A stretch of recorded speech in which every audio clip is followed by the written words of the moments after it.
अस्सलामु अलैकुम वरहमतुल्लाहि वबरकातुहू।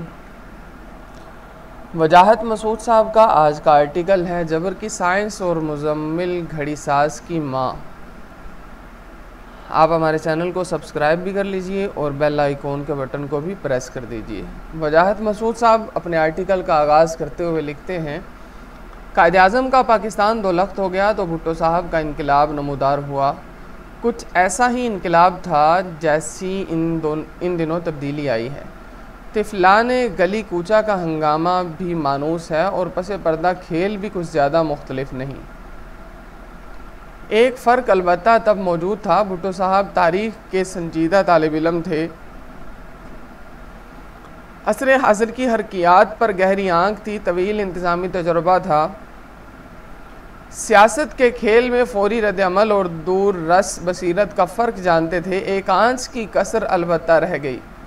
भुट्टो साहब जबर की साइंस नहीं समझते थे, ये हुक्म दरवेश ने नहीं लगाया। जुल्फ़िकार अली भुट्टो के किसी अनाड़ी कदीम पर फैज़ साहब ने तबसरा फरमाया था कि जबर की भी एक साइंस होती है। काला बाग ये साइंस समझता था।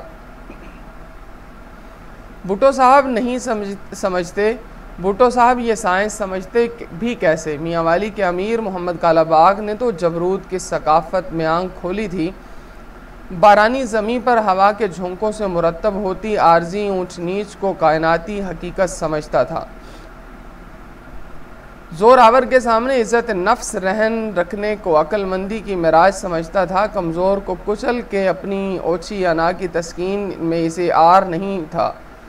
इल्म का करीना नहीं रखता था। इंसान की अक्ल कामत को ज़री मलकियत की बालिश्तों में नापता था। जुल्फ़िकार अली भुट्टो ने नरम दिल माँ की आगोश में इंसान की इर्तिफ़ा का वो दर्स पढ़ा था जो अमीर मोहम्मद के फलक को भी नसीब नहीं हो सकता था। जुल्फ़िकार अली भुट्टो खामियों से मावरा नहीं था। नतीजा ये कि दरियाओं की लुग़त में सियासत को समझने वाला मझधार की क़ुव्वत का दुरुस्त अंदाज़ा नहीं कर सका। इसके बावजूद पाकिस्तान की सियासत पर भुट्टो की मुज़ाहमत का अनमुट निशान मौजूद है। अलमिया यह है कि हमें जबर के वर्से से निजात नसीब नहीं हो सकी। मलाल यह है कि हम मंजिल के शऊर को फ़रोग़ नहीं दे सके। हम आज भी अलामतों से पंजा आज़मा हैं, रोग की फ़हम नहीं रखते। अगर आप पसंद करें तो हुकूमत को अशियाए ज़रूरत की अर्ज़ानी या गिरानी के पैमाने पर जांचते रहिए।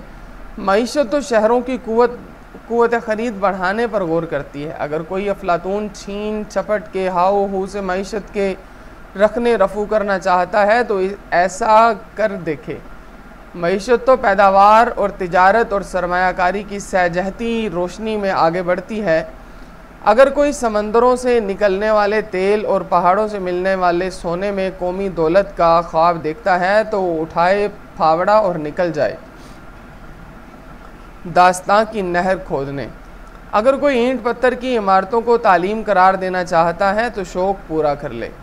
इल्म का अहराम तो सवाल, तहकीक और इजहार के सांचों से मुरतब होता है।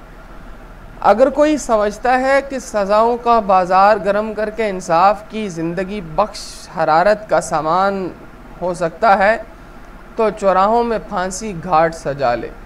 इंसाफ तो मुसावात का असूल मानता है, सिला रहमी का तकाजा करता है, शफाफियत का मुतालबा करता है। इंसाफ खौफ नहीं दिलाता, तहफ़्फ़ुज़ का एहसास दिलाता है। अगर कोई कौमी सलामती को आलमी बसात पर मोहरे आगे पीछे करने की मुहारत समझता है तो तीसरे रोज़ की खजालत का सामान ज़रूर करे। सलामती की फसील अपने वसाइल का ठीक अंदाज़ा करके इस दाखिली इस्तेहकाम के बल पर तामीर होती है जिसके पार किसी को मैली आँख से देखने की जुर्रत नहीं होती। हम दुनिया की पहली कौम नहीं हैं जिसे अपने जोग्राफियाई महल वक़ू अदम तवाज़ुन का सामना है। गिन जाइए कि दुनिया में कितने मुल्क हैं जो समंदर तक रसाई से महरूम हैं, जो अपने से कई गुना बड़ा हुजम रखने वाली कौमों के हमसाए हैं।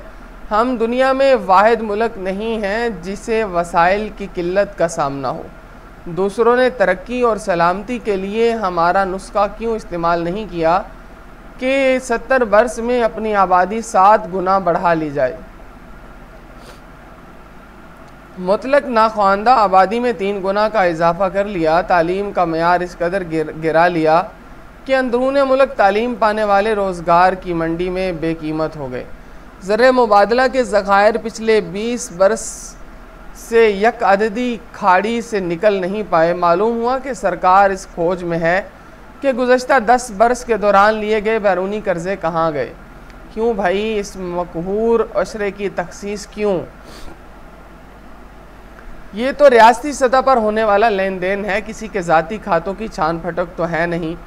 किसी ग्रेड 18 के सरकारी एहलकार को हुक्म दीजिए 1 घंटे में 65 बरस के आदाद शुमार निकाल लाएगा। 1954 में सैटो और सेंटो की दरियोज़ागरी इख्तियार की थी ना हमने, तो फिर तो बस इससे हिसाब कर लीजिए कि कर्ज़ किसने लिया और कौन महासूद भरता रहा। ये किस्सा भी कौम को मालूम हो जाए कि हमारा मोहसिन अमरीका किन अशरों में इमदाद की जोए सखावत जारी करता रहा और किन बदनसीब बरसों में हमारा पानी काट लिया। किस मुल्क का बंदोबस्त रखने का एक मामूली पैमाना ये है कि रियासती पॉलिसियों के बायस कितने जानी और माली वसाइल का ज़िया हुआ। दहशतगर्दी के तज्ज़िये में 70,000 अमवात का अदद हम रसां से लड़कता देते हैं। दहशतगर्दी के तज्ज़िये में 70,000 अमवात का अदद हम रसां से लुढ़का देते हैं। खुदा की शान है कि दहशतगर्दी के जवाज़ तराशने वाले आज दहशतगर्दी की मज़ाहमत का दावा करते हैं। कभी हिसाब किया कि कराची में लिसानी तासुब की पुश्तपनाही से कितने घर उजड़े, मुल्क में फ़िरकावारियत के कोयले दहकाने से कितने चूल्हे बुझ गए। जिन मुजरिम ग्रोहों से कोता मुफादात की आग जलाई थी, उन्होंने मुल्की मईशत को कैसे दिवालिया किया। बेशक आप ज़ोदे रंज हैं, नेज़ ये कि दावा बहुत है। इल्म फ़िरासत में आपको चंद नुकात भी कह देता हूँ। सियासी इस्तेहकाम के बग़ैर मईशत की गाड़ी नहीं चलती। हम दरजीदा आँख से अजनबी खलवत की ऐब शुमारी नहीं करते। हमारी धरती तो मुजम्मिल घड़ीसाज की माँ है। हारिस खलीक ने यह नज़म तब लिखी जब अजीज़ाबाद, सोहराब गोट और 4 मीनार चौरंगी के अतराफ़ में लहू सस्ता था। औरंगी टाउन में घड़ियाँ ठीक करने वाले मुजम्मिल के माँ बाप बाहरी थे, लेकिन इनकी माँ इसे अपने ख़ास लहजे में बताती थी कि इसका नाना यूसुफ सई पठान था। और फिर एक रोज़ गोलियाँ तड़तड़ा के चलीं, खून रुकता नहीं था। मुजम्मिल घड़ीसाज की कूक पूरी हुई, उसने एक आखिरी चीख मारी, अरे खान लाला पठनवा को मारा, अरे हम तो एसफ जई थे। ये था आज का आर्टिकल रोज़नामा जंग से वजाहत मसूद साहब का जबर की साइंस और मुजम्मिल घड़ीसाज की माँ। अगर अभी तक आपने हमारे चैनल आर्टिकल वाइज को सब्सक्राइब नहीं किया तो इसे फ़ौरन कर लीजिए और बेल आइकॉन के बटन को भी प्रेस कर दीजिए।